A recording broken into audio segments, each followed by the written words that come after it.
In Meditations, Book 4, Marcus Aurelius draws from the wisdom left by others, those lost to history who contributed enduring insights on human nature and the pursuit of virtue. He invites us to consider lessons that transcend individual lifetimes, urging each of us to carry forward values that ground us amidst life's uncertainties. This book will guide you to find resilience through your own reason and to live in harmony with universal principles. When your moral compass is well balanced and true to its natural state, it responds calmly to the unpredictability of the world. When faced with obstacles, it adapts effortlessly, focusing on what is within its control and adjusting its aims to accomplish what is achievable, even if the initial plan becomes something impossible. However, a focused mind does not rigidly bind itself to one specific outcome. Instead, it approaches each aim with openness, ready to adapt if circumstances change. Then, when faced with unexpected results, it accepts them as part of its journey, reshaping its purpose and treating each outcome as an opportunity. So try to imagine yourself as a fire, facing obstacles that may extinguish a small flame, yet a strong one turns them into fuel.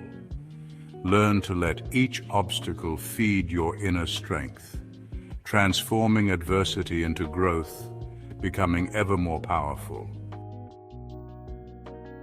Therefore, approach every action with deliberate care, never reckless or hurried. Aim to meet the highest standards in all things, like an artist guided by skill and intention, ensuring that every effort you make is purposeful and precise. While many people seek peace in quiet places like small rural villages, the seashore, or deep in the mountains, you should always remember that true peace lies within. Only you hold the power to retreat into yourself at any moment, finding a calmness that no place on earth can provide. Never reckless or hurried. Aim to meet the highest standards in all things, like an artist guided by skill and intention, ensuring that every effort you make is purposeful and precise. For there is no greater retreat than the one within your own soul, especially if you've already nurtured it with wisdom and virtue. Doing this ensures that whenever you turn inward, you will find the tranquility of an orderly mind, free of chaos. Make this inward retreat a regular practice of contemplation and reflection to refresh and renew your spirit. By keeping these principles simple and pure, they will cleanse your mind and spirit whenever you call on them. After taking a brief moment to reflect, this practice will allow you to return to your work with contentment, no matter what the issue is. What is it that offends you? Could it be the wrongs of others? Always remember that all people are made for one another, and part of justice is tolerating their flaws. For they act out of ignorance, not willfully trying to harm others.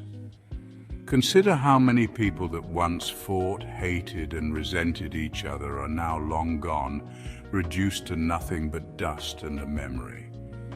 It's time for you to accept and move on. When things happen to you in life, can you truly be upset by them?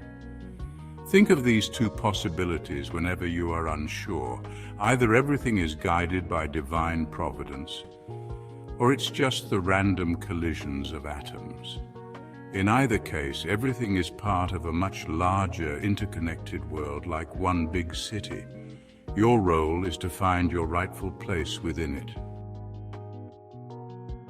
If you reflect on and develop your own strength of mind, what can you truly fear for your body?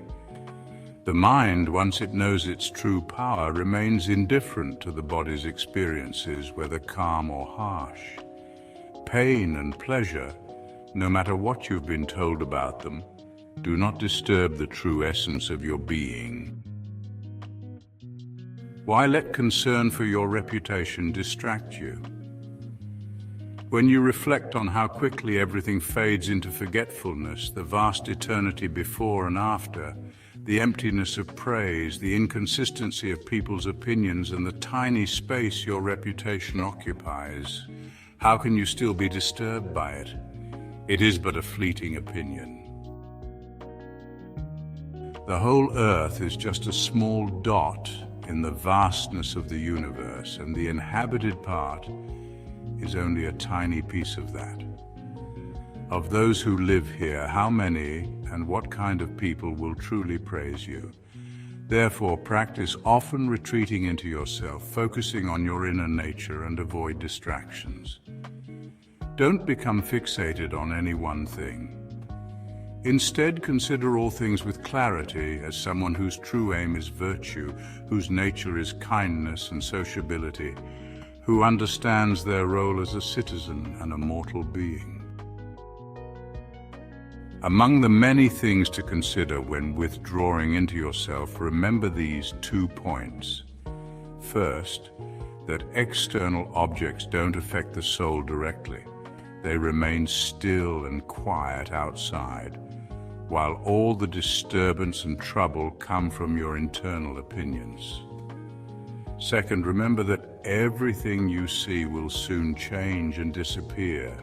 Reflect on how many changes and shifts you've already witnessed in your life. The world is constantly changing, and life is shaped by our perceptions. If understanding and reason are shared by all people, then the reason that makes us rational is also shared by all. If reason is universal, then the rule that guides what we should or should not do is also universal. If there is a rule, then there is law. If there is law, then we are all fellow citizens. And if we are fellow citizens, then we are part of one shared community. Thus, the world is like a city. What other shared community could all people belong to? From this common city we receive understanding, reason, and law. Where else could they come from?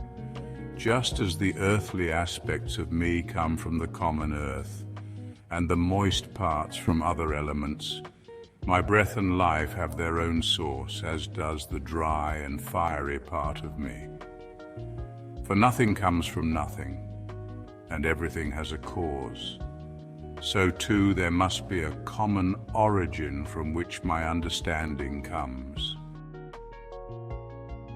Just as birth is part of nature's wisdom, so too is death, a return of elements back to their original form. It's something no one should feel ashamed of. In the sequence of events that all rational creatures must face, death is neither out of place nor unnatural. It's part of the human constitution, fitting within the natural order of life. Because certain things must happen as a result of their causes. Anyone who wishes otherwise is like someone who expects a fig tree to grow without sap or moisture. Ultimately, remember this. Soon, both you and they will be gone. After a little more time passes, not even your names or memories will remain. Remove opinions, then no one will feel wronged. If no one feels wronged, then wrong no longer exists. For what doesn't make a person worse, can't make their life worse, it simply can't harm them, either inside or out. However, nature intended it to be this way, so to be wronged at some level must be necessary for growth. Everything that happens in the world happens justly, and if you pay attention, you'll see it. Not just by the inevitable order of things, but according to fairness, as if everything is distributed in line with its true value. Keep observing things this way, and in everything you do, ensure that it's something a good person, by the true meaning of the word, could do. Keep this in mind with every action you make. Finally, don't entertain the thoughts or assumptions that the person who wrongs you may have or wants you to have. Instead, examine the situation itself and understand it for what it really is, without preconception or malice. Keep these two principles at the forefront of everything you do. First, act only according to reason, guided by your highest moral sense with the intention to benefit others. Second, remain open to correction or new perspectives. Whenever someone provides a reasonable and just argument, changing your mind for the right cause, not personal gain. Do you have the ability to reason? Then why aren't you using it? If reason is doing its job, what else do you need? Up until now, you've existed as a distinct part of something greater. Now you will dissolve back into the greater whole, into the original substance that gave you life. Just as many streams flow into the same river from different places, but in the end, it all returns to the same source. In just 10 days, if circumstances align, you may be revered like a god by those same people who, if you were to turn back to rigid doctrines and the mere following of reason, would regard you no differently than an animal or a monkey. Such is the fickle nature of external praise. So live not as though you have an eternity ahead. Death is inevitable, so while you can, live well. Consider how much time and peace one gains by not concerning oneself with what others say, do, or attempt, but only focusing on what one does, ensuring it is just and virtuous. In the words of another great philosopher, do not dwell on the faults of others, stay focused, move forward with purpose and without distraction. Those who crave fame and reputation after death fail to realize that those who remember them will soon be gone as well. Generations will follow, and eventually all memory of them will fade into oblivion. Even if your memory and those who remember you were immortal, what difference would it make to you? While alive, what is the real value of praise? It serves only a practical purpose, a kind of strategic management. As for praise being a gift from nature, let's set that aside for now, as it doesn't serve the current point. Anything, including ourselves, that is truly beautiful or good in any form or aspect, is so by its own nature and stands complete in itself. It does not need praise to enhance its worth. Therefore, when something is praised, it doesn't become better or worse because of the praise. This applies even to things we commonly consider beautiful or good, whether for their inherent qualities or for the skill involved in their creation. True goodness needs nothing beyond justice, truth, kindness, and modesty. None of these become better or worse based on praise or criticism. Does an emerald lose value if it is not praised? Does gold, ivory, or silver become less valuable if it is not acknowledged? Even simple things like a knife, a flower, or a tree remain unchanged regardless of whether they are praised or not.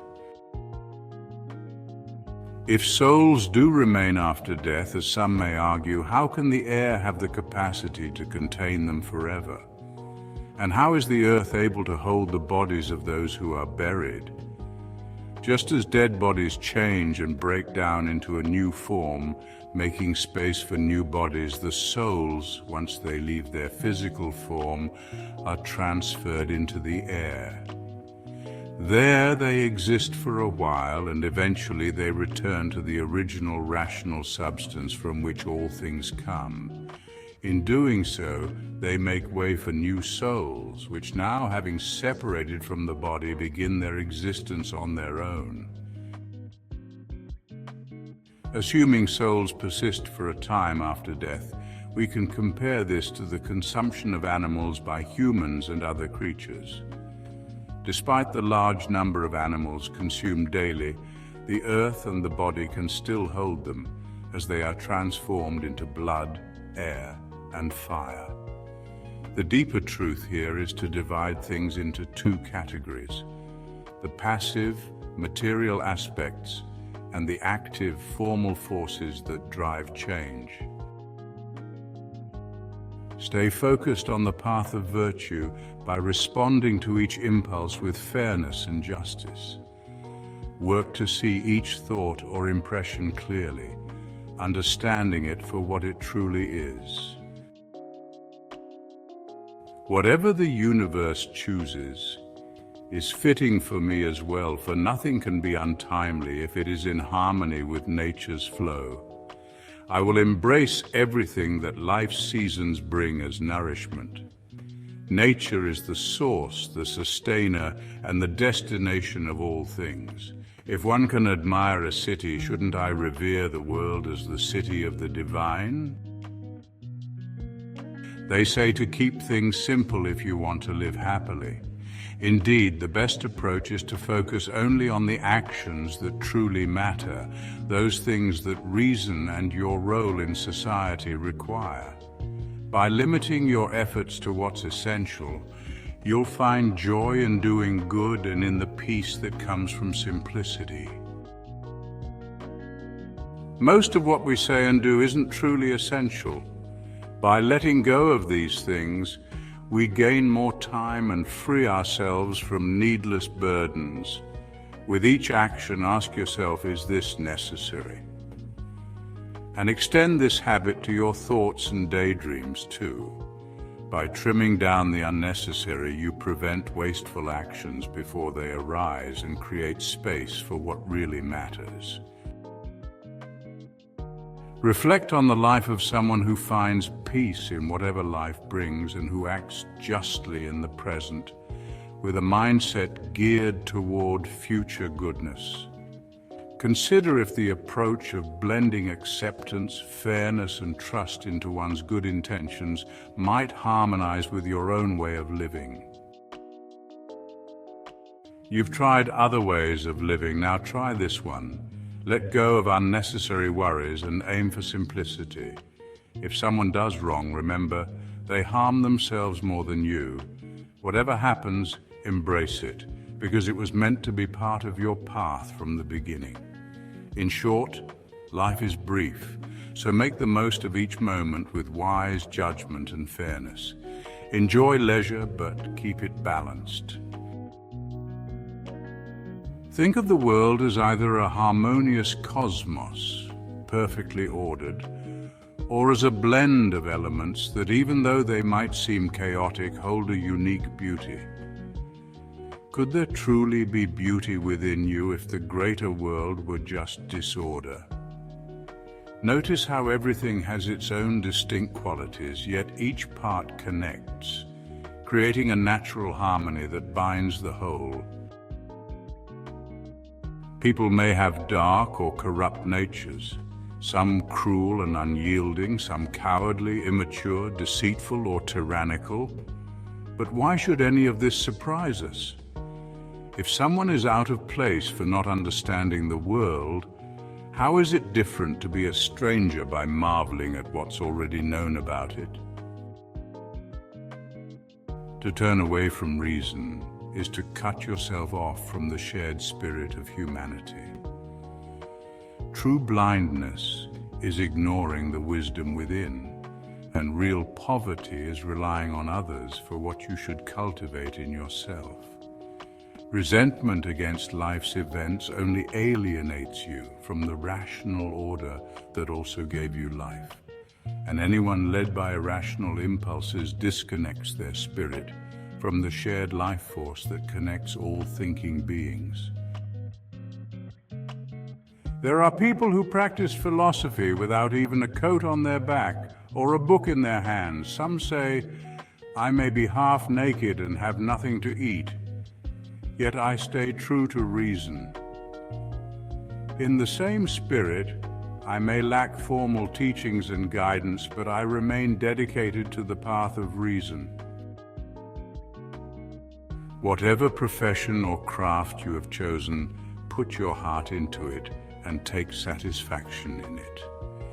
Live the rest of your life as one who, with full trust, gives themselves and all they possess to the greater forces that guide us. When it comes to dealing with others, do not act with superiority or servitude. Reflect on the tumultuous times of past, and you will see the same human pursuits as we do today. Some are marrying while others are raising children. Some are healthy while others are dying. Some are fighting while others are celebrating. Some are trading while others are farming. Some are flattering while others are boasting. Some are suspicious while others are scheming. Some long for death while others complain about their situation. Some are courting and others are hoarding wealth, while a few strive for political power. Can we not agree that those days are long gone and today should be our focus? Now think on the times of peace and prosperity from the past. In the same way, you'll see that the same patterns hold true for all ages, as they too have come to an end. Consider other periods and entire nations and observe how many people, after putting their full effort into pursuing some worldly goal, quickly fade away, returning to the elements. For those times too are long gone, and our focus again should be on the present. Above all, remember those people you've known in your life who were constantly distracted by trivial matters, neglecting to focus on what truly mattered for their own nature and well-being. Keep in mind that in every task you undertake, you should align your effort with its true worth and importance. By doing so, you won't become worn out or frustrated, for you won't dwell on insignificant matters for longer than necessary. Names and words that once held great meaning eventually fade away, and those who were once famous become little more than distant memories. Just as we no longer remember those once celebrated figures from history, so too does all fame eventually disappear. It serves as a reminder that no matter how great a person may seem in their time, their legacy too will be forgotten. What truly endures? All things pass, and we should focus our energy only on what truly matters, thus ensuring our minds and hearts remain just, our actions kind, our words honest, and our understanding clear. We must be willing to embrace whatever comes our way, seeing it as necessary and part of the larger flow of life. Surrender yourself to this natural order, trusting that everything that happens is part of a greater design. Everything that exists in the present is part of a continuous process of change. All things, whether thoughts, memories, or experiences, are constantly evolving. Reflect on this with every fiber of your being. The universe is driven by transformation, where what exists now is merely the beginning of what will follow. If you truly think that only the physical matter undergoes transformation, then you've missed the bigger picture. You may feel ready to die, but you have not yet achieved the simplicity of mind you need. You are still plagued by worries, fears, and doubts about the future. You have not yet reached the level of humility or calmness you should have towards others. Nor have you fully embraced the wisdom of acting justly in every circumstance. Observe the true nature of those considered wise by society. Look closely at what they fear. Look also at that which they avoid. Consider the things that they pursue and see if their actions align with what wisdom truly means. Your suffering cannot exist in another person's mind or understanding, nor in the natural state of your body, which is simply the temporary vessel for your soul. So where can this perception of misery exist except in your own mind? Therefore, do not allow your mind to entertain such thoughts, and peace will follow. Even if your body suffers or decays, do not let your mind be disturbed by it. Understand that what happens to both good and bad people is neither good nor evil. Events that affect both those living in harmony with nature and those who are not are neither in alignment with nature nor opposed to it, and thus they are neither good nor bad. Consider the world as a single living being with one soul, where all things are governed by a shared universal force. Everything that exists is interconnected, with each part contributing to the existence of others, creating a chain of cause and effect that binds all things together. Without the divine and higher aspect of your nature, what are you but a miserable soul, destined only to carry around a body that will eventually decay? Or are you more than that? Change in itself is neither harmful nor beneficial. It is simply part of the flow of existence. The world and time move like a rushing river, with one event following another. Once something appears, it quickly fades, and another takes its place, only to soon disappear as well. Everything that happens in life is as natural as the blooming of roses in spring or the ripening of fruit in summer. Sickness, death, slander, and deceit are all just as ordinary. What follows one event always flows naturally from what came before, as part of the ongoing rhythm of life. You must view the world not as a random collection of isolated events, but as a carefully connected system where everything is arranged in order and harmony. The world's events are not just a series of unrelated occurrences, but a beautiful, interrelated process. Always keep in mind the wisdom of great philosophers. The death of earth is water, the death of water is air, and the death of air is fire, and so on, in a continuous cycle. Recall also the one who, uncertain of the direction to take, struggled with the fact that reason, the very thing by which the world is governed, is what we most frequently oppose. Despite being constantly engaged with reason, we often fail to recognize the things that occur daily as strange or unfamiliar. We must not live as though we are asleep, driven only by opinions or mere imaginations. When we do this, we deceive ourselves into thinking our actions and words are purposeful. We should not simply follow tradition like children who repeat their father's actions without understanding why, using only the justification of because we've always done it this way.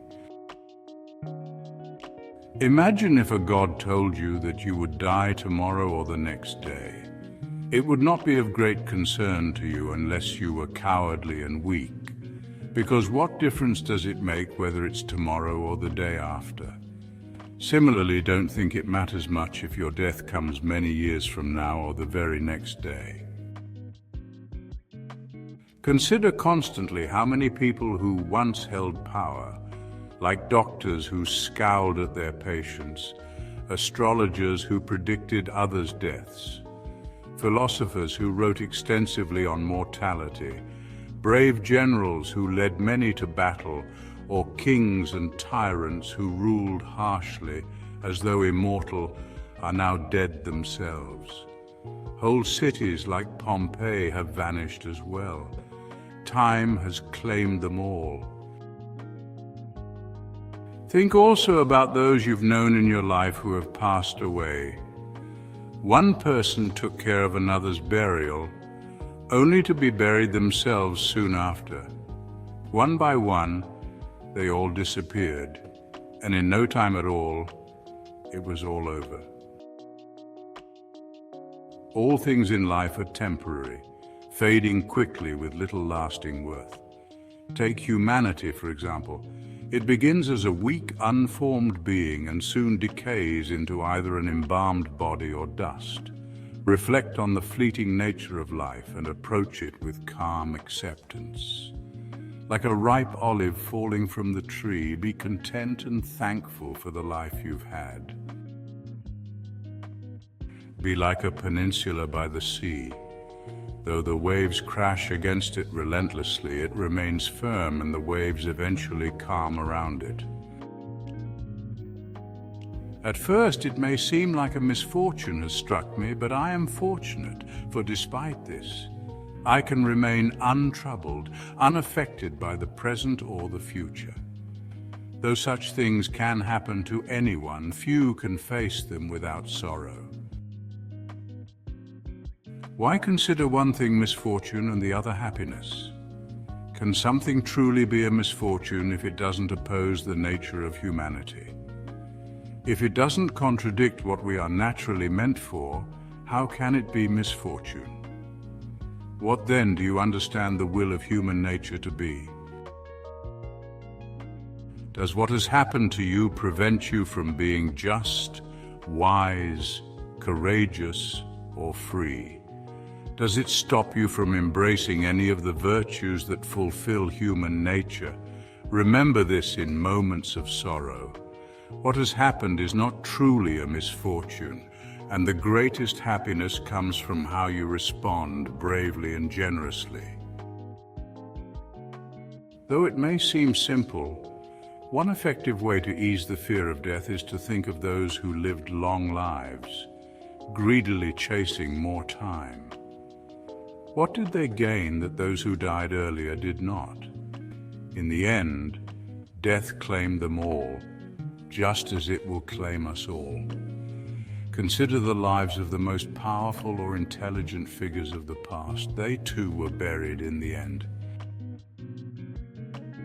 A person's life is short, and in that brief time it's filled with troubles, challenges, and the burden of a frail body.